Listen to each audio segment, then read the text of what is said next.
herhangi bir tankı şu anda seçtim arkadaşlar. Ekstra özellikler gelmiş, ikişer tane her mürettebat üyesi için. Öncelikle komutanla alakalı arkadaşlar hattı savunun ve tetikte ol skill'leri gelmiş. Yani burada bence makul olan tetikte ol özelliği olabilir arkadaşlar. Çünkü ilk özellikte her zaman her savaşta 3 tank geriye düşmüyorsunuz arkadaşlar. Bunları siz de okursunuz, incelersiniz diye kısaca geçiyorum arkadaşlar. Bana mantıklı gelen seçilebilecek olanı ben size söylüyorum.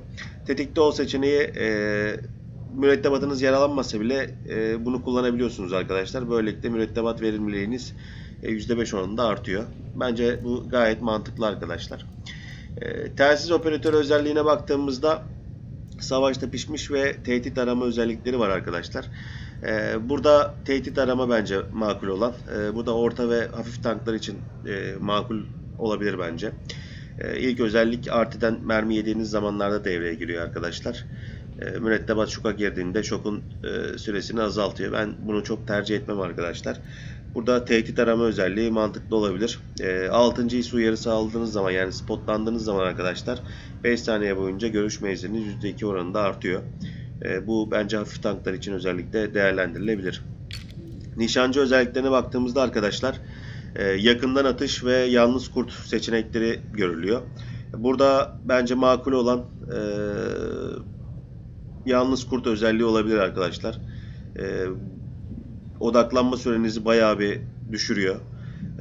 Ben özellikle avcı tanklarda ve geç odaklanan tanklarda bu yalnız kurt seçeneğini tercih edebilirim. 300 metre yarıçapı içinde hiç müttefik araç yoksa %5 oranında top dağılımınız düşüyor arkadaşlar. Ve nişan alma hızınız düşüyor. Yani muazzam bir yetenek bence. Yani şu an 1.74'ten 1.32'ye kadar düşüyor arkadaşlar. Gördüğünüz gibi Obje 140 tankı şu an seçili. Hani yakından atış da makul olabilir. Delme gücünüzü arttırıyor ama bence yalnız kurt seçeneği burada tercih edilir arkadaşlar. Sürücü özelliğinde sağ desteği ve kurşun geçirmez özellikleri var arkadaşlar. Yani burada makul olan bence kurşun geçirmez özelliği arkadaşlar. Burada zırhlı tanklar için tabii ki bundan bahsediyorum. Yani zırhlı tanklarınızda aracınızın can puanından fazla mermi sektirirseniz burada mürettebat verimlilik bonusunuz %5 artıyor arkadaşlar. Bütün hepsi etkileniyor. Dolayısıyla bu gerçekten düzgün bir, güzel bir skill olmuş. Sağ desteği de yani çok palet yemeye müsait tanklar için bence olabilir. Yani özellikle avcı tankları için tercih edilebilir arkadaşlar. Yükleyici ile alakalı ikinci fırsat ve magazin ustalığı adında 2 tane özellik gelmiş arkadaşlar. Magazin ustalığı bu şarjörlü tanklar için tercih ediliyor arkadaşlar. Yani yükleme süresini %2,5 oranında kısaltıyor. Yani bunu şarjörlü olan bütün tanklarınızda bence değerlendirebilirsiniz. Güzel bir özellik. İkinci fırsat özelliği bu da yine aynı şekilde makul bir özellik olmuş arkadaşlar. İlk atışı ıskaladığınızda ikinci atışı yaparken %2,5 oranında top yükleme süreniz düşüyor arkadaşlar. Bu da gördüğünüz gibi 5.18 ile ateş ederken işte 4.7'ye kadar düşüyor ilk mermiyi ıskaladığınızda. Yani bunu K91, Obje 140, işte T62A gibi tanklarda bence değerlendirebilirsiniz arkadaşlar. Bir başka özellik olarak arkadaşlar burada VOD Plus'ın yeni versiyonu gelmiş. VOD Plus Pro ismiyle. Bende VOD Plus Core aktif arkadaşlar. Ama VOD Plus Pro'da ne olmuş onu bir görelim arkadaşlar. Videoyu kısaca izleyelim.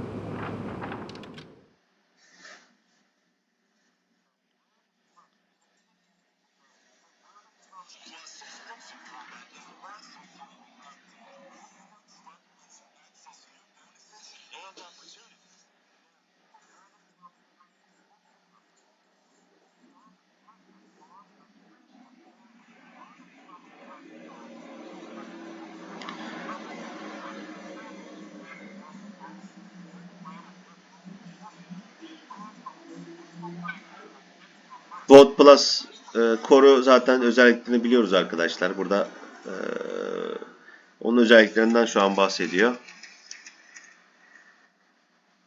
Bakalım Pro'da ne gelmiş.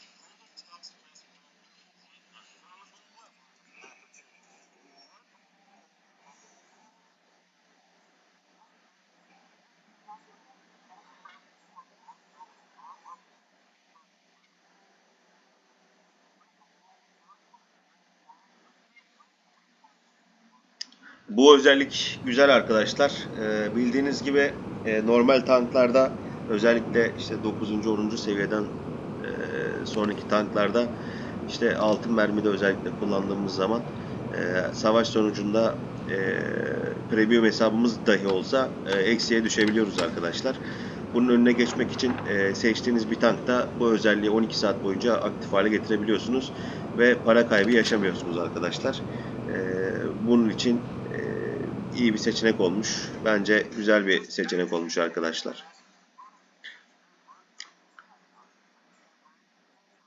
Ama birden 10'a kadar yapıyorsunuz. 11 tierleri yapamıyorsunuz arkadaşlar. Bunu farklı araçlarda da değiştirebiliyorsunuz 12 saatte bir. Hizmet kaydı için ekstra seçenek gelmiş arkadaşlar. Yani burada renkleri değiştiriyoruz falan filan. Çok detaylı bir özellik değilmiş. Bu özellik fena değil.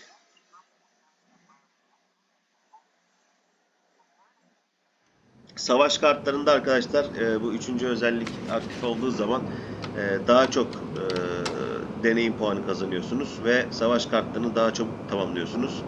Yani bu fena bir özellik değil arkadaşlar. Bonuslarınız artıyor.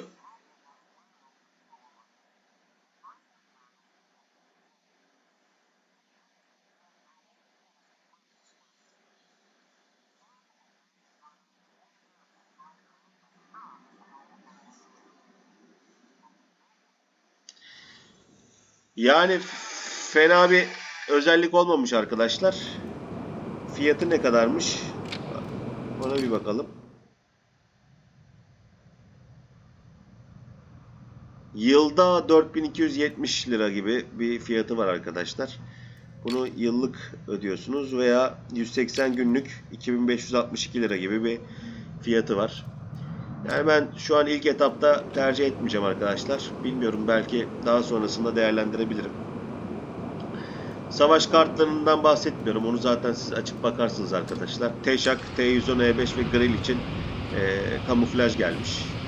Onun dışında şu an bahsedeceğim. İşte Ares ağacına düzenleme gelmiş arkadaşlar. Biraz özelliklerini düşürmüşler. Onun dışında şu an bahsedeceğim çok bir şey yok. Beni dinlediğiniz için teşekkür ederim arkadaşlar. Lütfen abone olmayı unutmayalım. Desteğinize ihtiyacım var arkadaşlar. Kanalımız büyüyor. Buna benzer içerikleri daha da çok paylaşmak istiyorum. Dolayısıyla destek rica ediyorum arkadaşlar. Herkese iyi oyunlar. Görüşmek üzere.